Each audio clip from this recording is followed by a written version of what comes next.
Today our topic is specific and molar refraction. तो हम specific और मोलर रिफ्रैक्शन के बारे में पढ़ेंगे। A beam of monochromatic light pass from one medium to other. ठीक, एक बीम लाइट मोनोक्रोमैटिक लाइट जो एक मीडियम से दूसरे मीडियम में पास करे। Light passing from air medium to solid और लिक्विड में और डेंसर मीडियम, मतलब सॉलिड लिक्विड एयर मीडियम से डेंसर मीडियम में जो पास करे, ये एयर मीडियम से जो लाइट डेंसर मीडियम में पास करे, ठीक है। It suffer a change in the direction of light. Change हो लाइट की डायरेक्शन में। देखिए ये जो आई है ये इंसिडेंट ऑफ लाइट है, ये रिफ्रैक्शन ऑफ लाइट है। ये इधर जब पास कर रही है लाइट एयर मीडियम से डेंसर मीडियम में, तो यहाँ पे चेंजेस आ रहे हैं लाइट के डायरेक्शन में, ठीक है। This change in the direction of light is called refraction. इस चेंज को रिफ्रैक्शन कहते हैं। जो चेंज आ रही है लाइट के डायरेक्शन में, इसी को रिफ्रैक्शन कहते हैं।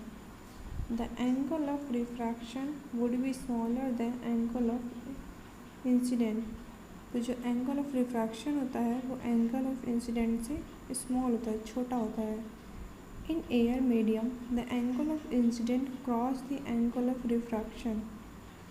तो एंगल ऑफ इंसिडेंट को आई से डिनोट करते हैं और एंगल ऑफ रिफ्रैक्शन को आर से। एयर मीडियम में से ये क्रॉस करके आ रहा है डेंसर मीडियम में। आई और ये आर है, angle of incident and angle of refraction, ठीक। This refractive index of the medium respect to air known as Snell's law. इसी रिफ्रैक्टिव इंडेक्स को एयर में जो कहते हैं विद रिस्पेक्ट टू एयर के रिस्पेक्ट में आता है, इसी को स्नेल्स लॉ भी कहते हैं। इसका फॉर्मूला भी देखिए, air theta medium is equal to sine i upon sine r.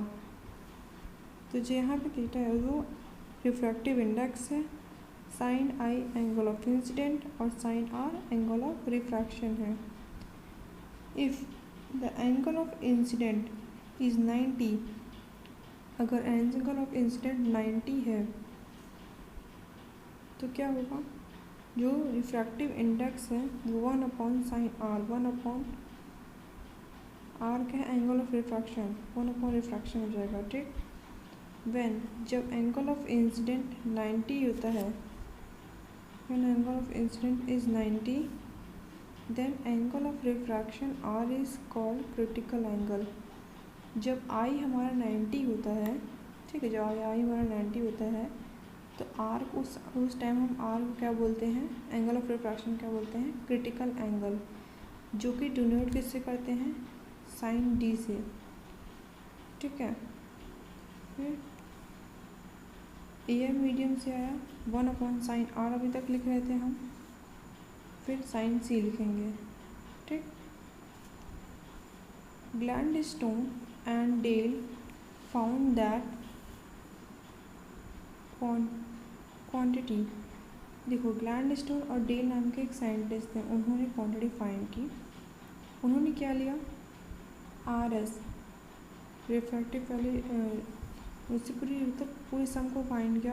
तो क्या हुआ, refractive index is equal to 1 upon minus 1 upon density, जहाँ पे n-1, क्योंकि रिफ्रैक्टिव इंडेक्स को हमने आगे देखा है कि रिफ्रैक्टिव इंडेक्स को हम n से डिनोट करते हैं, तो n-1 upon p is equal to density.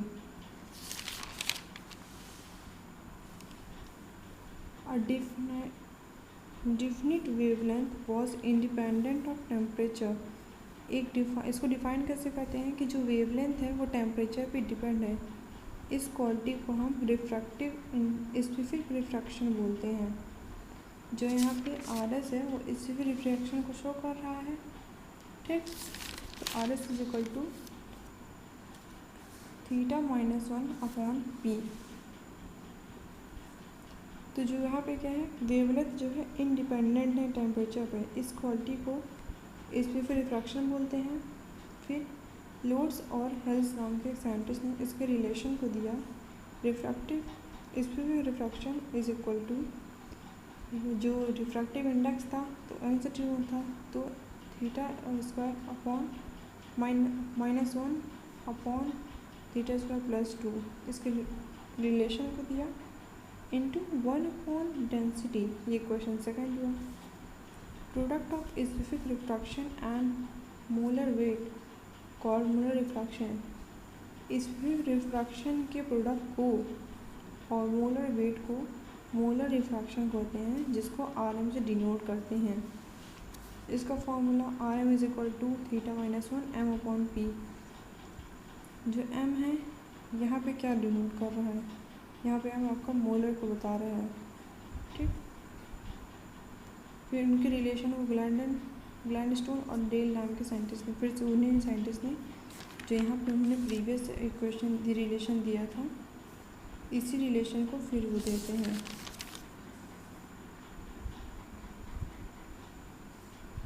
यहाँ पे क्या हो गया, देखिए RM is equal to n square -1, यहाँ से ये है जैसे, तो यहाँ पे क्या होगा P, क्योंकि क्या होगा प्रोडक्ट ऑफ स्पेसिफिक, तो इसका प्रोडक्ट तो ये आया था, जिसके प्रोडक्ट में ये बस इसको इंटू कर दिया, तो 1 अपॉन m हो गया। इस प्रोडक्ट में जब इसको इंटू किया तो 1 अपॉन m, फिर m1 अपॉन की जगह 1 की जगह m हो गया, बाकी प्रोडक्ट पूरा वही हो गया।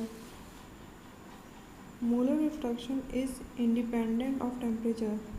जो मोलर रिफ्रैक्शन होता है वो टेम्परेचर के इंडिपेंडेंट होता है, लेकिन वेवलेंथ पे डिपेंड करता है। वेवलेंथ ऑफ लाइट पे जो है वो डिपेंड करेगा, लेकिन टेम्परेचर पे इंडिपेंडेंट, टेम्परेचर पे डिपेंड नहीं करेगा। Molar refraction use for measure of refractive index. इसको यूज़ क्यों किया जाता है, रिफ्रैक्टिव इंडेक्स को मेज़र करने के लिए इसको यूज़ किया जाता है। Theoretical molar refraction for radiation of indefinite wavelength.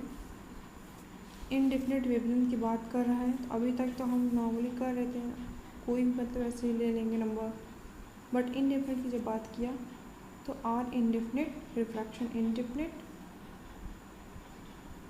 n square indefinite -1 upon n square indefinite +2 m अपॉन p। फिर जो मोलर वॉल्यूम की होती है वैल्यू यूनिट, वो क्या होती है, coulomb metre cube mole inverse, coulomb metre cube mole inverse.